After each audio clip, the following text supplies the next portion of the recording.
He came not with a crown, but with a cross, not to rule, but to serve. On the rainy evening of March 13, 2013, a humble figure stepped out onto the balcony of St. Peter's Basilica. The world was watching. But what they saw was not a grand display of power, nor a political statement. It was a man of peace, dressed in simple white, bowing his head and asking for the prayers of the people. His name, Jorge Mario Bergoglio. His chosen papal name, Francis. From that moment, Pope Francis began rewriting what it meant to be a leader of the Catholic Church in the 21st century. Born in Buenos Aires, Argentina, he was not shaped by privilege, but by poverty. As a young Jesuit, he walked the slums of his city, listening to the cries of the poor, the addicted, the abandoned. He celebrated Mass in humble chapels, sat with prisoners, and cared for the sick with his own hands. His life was not about comfort, it was about compassion. When he became Pope, Francis didn't ascend to power. He descended deeper into service. He refused the lavish papal apartments and chose a modest guest house. He rode in a used Ford Focus instead of a bulletproof limousine. When asked why, he simply said, "My people are poor. I want to be with them." His message echoed through every choice he made: simplicity, humility, mercy. He was a pope who kissed the disfigured, washed the feet of prisoners, Muslims, women, the homeless on Holy Thursday, and spoke not from thrones, but from the heart. He didn't lead with doctrine, he led with love. And perhaps that's why the world listened. Not just Catholics, but atheists, Protestants, Muslims, seekers, skeptics. His words had a strange power because they came from lived truth. He once said, "The world tells us to seek success, power, and money. God tells us to seek humility, service, and love." Through Francis, the Church walked again with the poor, sat again with the brokenhearted, spoke again for the voiceless. He called on the Church to become a field hospital, to heal wounds, not judge them. His was not a life of comfort, but of conviction. Not of applause, but of authentic action. And through it all, he reminded the world of one truth.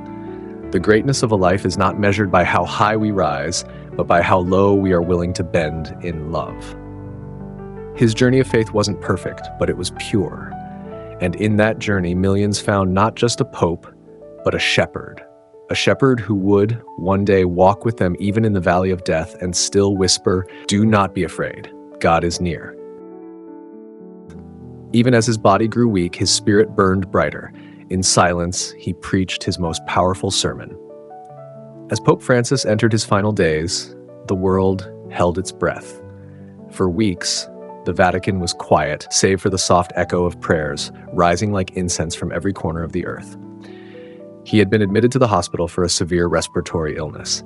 At 88, his frail body battled on, but his eyes, those deep, gentle eyes, still carried the strength of someone who had never stopped believing in the goodness of God. He had always said, "We must not be afraid of frailty. Even Jesus became weak. Even Jesus wept." And now, in a hospital room surrounded by doctors and devotion, Pope Francis prepared for the final chapter of a life poured out in service. But this was no ordinary farewell. On Easter Sunday, just one day before his passing, he surprised the world. Against all odds, he appeared at the balcony of St. Peter's Basilica, wrapped in white, looking out over the crowds with trembling hands. His voice was soft, but firm. He raised his hand in blessing and declared once more, "Christ is risen, and with him so shall we rise." That moment wasn't just ceremonial, it was sacred. Tens of thousands in the square wept not out of fear, but in reverence. They knew what they were witnessing. Not a pope holding on to power, but a man of God surrendering everything, even his last breath, into the hands of his Creator. It was, in every sense, his final sermon. And it was beautiful. Behind the scenes, he met with visitors, some cardinals, some friends, some ordinary people. His message to each was simple: live with joy, love without measure, forgive as if it were your last day. He also prayed, constantly, not for healing, but for peace in Gaza, Ukraine, Sudan, for the poor, for the lonely, for those who had no one to pray for them.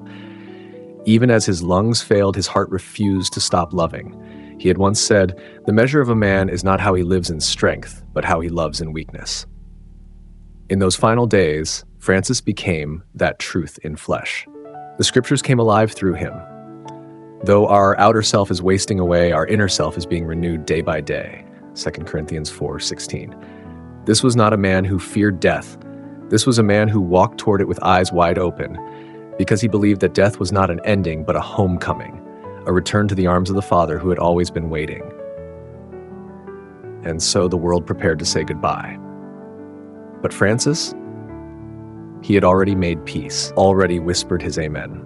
And in doing so, he taught us what it means to die, not with fear, but with faith.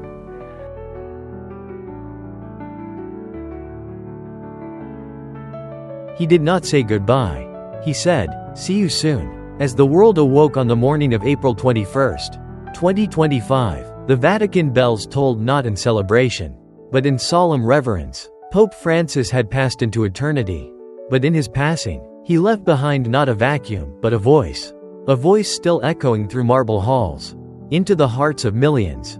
Death is not the end. These were not just poetic words. They were the very heart of his final message, spoken, written, and lived out with conviction until his last breath. To a world that fears death, avoids it, denies it, Francis offered something radically different: peace. In his final published writings, he spoke not of endings, but of beginnings. The Christian dies in hope, not in despair. We go forward, not into darkness, but into the light who is Christ. He did not dramatize death. He dignified it. He reminded us that in the Christian tradition, death is not a tragedy, it is a threshold, a return, a reunion. It is the fulfillment of a promise spoken long ago. I go to prepare a place for you, so that where I am, you may also be. John chapter 14 verse 3. And what made his message so powerful was that he believed it. He spoke of death the way one might speak of homecoming after a long journey. Not with trembling, but with tenderness. His faith allowed him to see beyond the veil, to the life that lies just beyond our last breath. In the days before his death, he had said privately to a visitor, "Do not pray for me to stay. Pray that I go with peace. I have already seen enough to know God is good, and He is waiting." These are the words of a man who had already let go of fear. A man who had emptied himself of ego, agenda, and even the weight of the world, because he knew it was never his to carry. It belonged to God. His final message wasn't just about death. It was about trust. Trust in God's mercy. Trust that love is stronger than loss. Trust that even in death, we are not alone. Yea, though I walk through the valley of the shadow of death, I will fear no evil, for you are with me. Psalm chapter 23 verse 4. That is what Francis wanted us to remember. That death is not a wall, it is a door. Not a goodbye, but a gentle whisper, "Come home." And in leaving this world, Pope Francis gave us one last gift: the courage to follow, when our own time comes, with the same quiet faith, the same unshaken hope, and the same trust in the God who waits for us with open arms.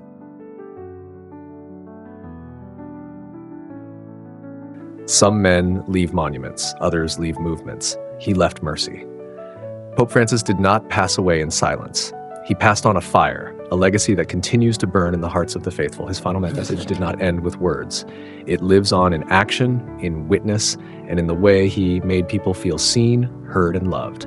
He left no grand buildings in his name, no golden statue, but he left a church that had dared to remember its roots, a church not built on stone, but on service.